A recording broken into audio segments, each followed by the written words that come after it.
Hey, it's me, MLB. Here's the top delinquent, chapter 50, and this one is titled, Make Sure You're Sitting Down. No, seriously, make sure you're sitting down.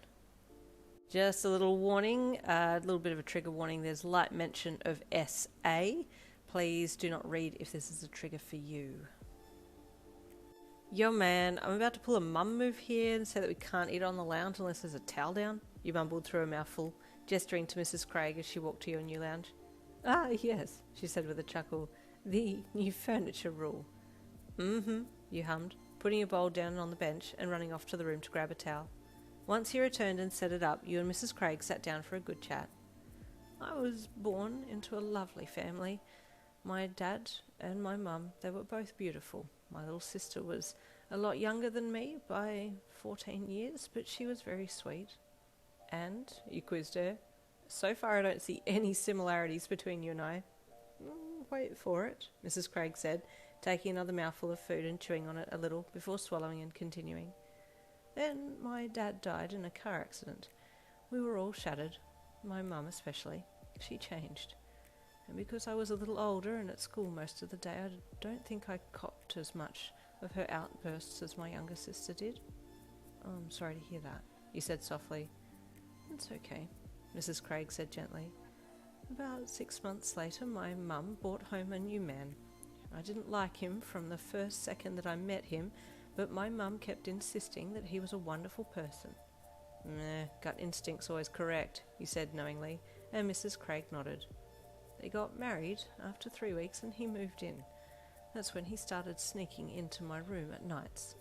I don't need to say any more for you to understand what was going on. You nodded sadly. The mac and cheese was not tasting as good now.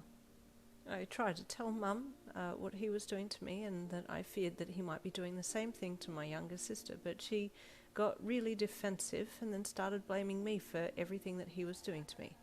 She never denied that he was doing it, she just shifted the blame. For a while, I started to make sure I was completely covered from head to toe. Not a piece of skin showing, but he kept coming into my room.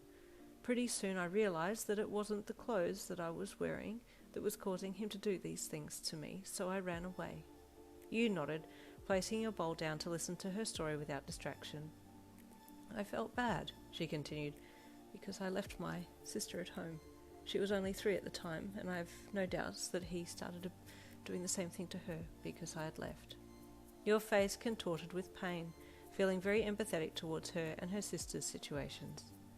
I went to the streets and fell in with a gang. They looked out for me, but we got into a heap of trouble, she said with a sad headshake, a bit of a smirk pulling at her lips as well. But after being caught stealing or selling drugs about 5 times, the police took me to an orphanage. You're lucky you didn't end up in jail, you said with relief. I was close to being locked up, but begged for any other options, and that was the only other option, so I took it. How long were you in the orphanage for? You asked. Only a short time. I hated everyone in there, but they were always nice to me. I was just a very angry person. Understandable, you said with a chuckle, finally taking another mouthful of food. A foster family took me in. Mother, father, and younger brother.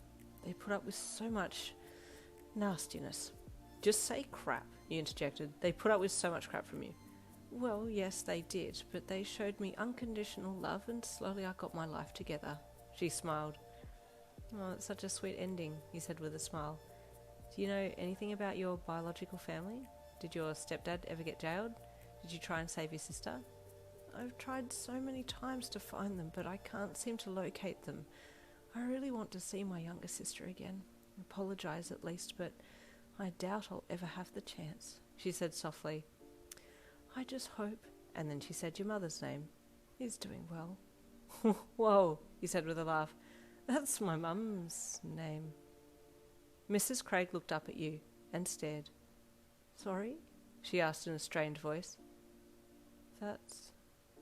Your voice trailed off and you quickly did the age maths, still staring back at her. No. No. No, you're not serious. No. You got up off the lounge and started pacing back and forth with your hands clutched to your head, fingers intertwined into your hair. Yin, is it her? Mrs. Craig asked urgently. Please, do you have a picture? Please. You stopped your pacing and looked up at her, freezing in place for a second, then bolting for your phone. With shaking hands, you unlocked your home screen and flicked to your camera roll. Scrolling back to earlier in the year, you settled on a picture that you'd taken of your mum when you'd gone to renew her driver's license. She wanted to practice on your phone and had taken a few pictures. Here, you said, handing the phone to Mrs. Craig. She took it in her hand, looked at it, and then broke down immediately, taking your emotions down with her. Is it her? You wailed, sobbing empathetically with her. Is my mum your younger sister? She nodded while wailing, reaching out to embrace you. You shared a long hug, both ruined by this sudden reveal and not really knowing how else to proceed with it. Is she okay? Mrs. Craig finally choked out. No, you sobbed. No, she's not, but she's away from Dad now, so I hope she'll be okay. Yin, what happened to her? This is all my fault. I should have taken her with me. You cannot blame yourself for this. This is just a really crap situation, and you are only young yourself. I do know where Mum is, though. Would you want to see her? I think so, but I just need to think about this. Understandable, you replied, trying to calm yourself down. I'd need to check first, too. I don't know what kind of therapy she's in.